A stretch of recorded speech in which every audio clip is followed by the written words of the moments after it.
So patuloy ang panalo at success ng Gilas Pilipinas nang si Coach Tim Cone na ang maging head coach ng national team. Hindi nga biro ang mga nagawa at narating ng Gilas. 2 bigating teams agad ang pinabagsak nila. Ayun nga ang isa sa mga powerhouse teams ng Europe na Latvia at New Zealand na hindi natin matalo-talo noon. So ang tanong, kaya na nga ba ng Gilas Pilipinas makipagsabayan sa mga best teams ng Europe gaya ng Serbia o France?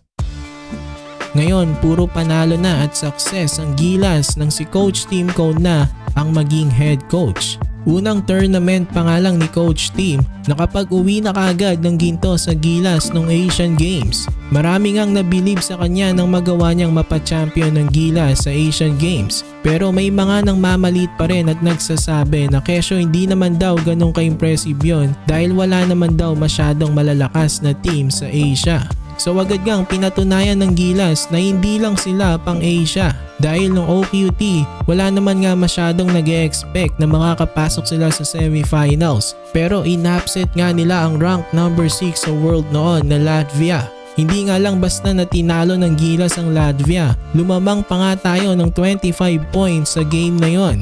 At mataas ang expectation sa Latvia nung mga ganong time. Dahil yung lineup nila na yon, ayun din ang lineup nila nung tinalo nila ang Spain at France nung 2023 World Cup. Kaya nga silang ine-expect na makakakuha ng last spot sa Paris Olympics. Pero ang Brazil nga ang nakakuha nun. Laban sa Brazil, malaki rin sana ang tsansa ng ating Gilas kung hindi na injured si Kai Sotto. At kung nandun din ang iba pa nating mga key players na gaya nila Scotty Thompson at Jamie Malonzo.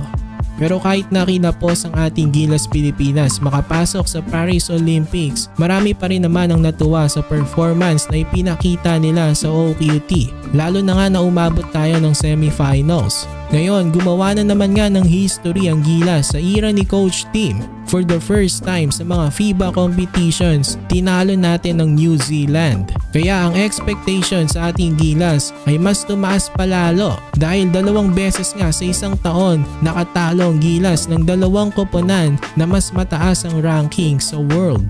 Ngayon ang tanong, kaya na nga ba ng Gilas makasabay o matalo ang mga best teams sa Europe gaya ng Serbia, France o Spain? Sa ngayon masasabi natin malaki talaga ang in-improve ng Gilas. Siguro kaya na natin makasabay o makadikit sa mga bansa na gaya ng Serbia. Pero yung matalo natin sila ay mahirap pa masabi yan. Sa ngayon ang ini-aim ng Gilas ay ang maging best team sa Asia. And I think kayang-kaya naman ng Gilas yan. Papunta na nga sila dyan.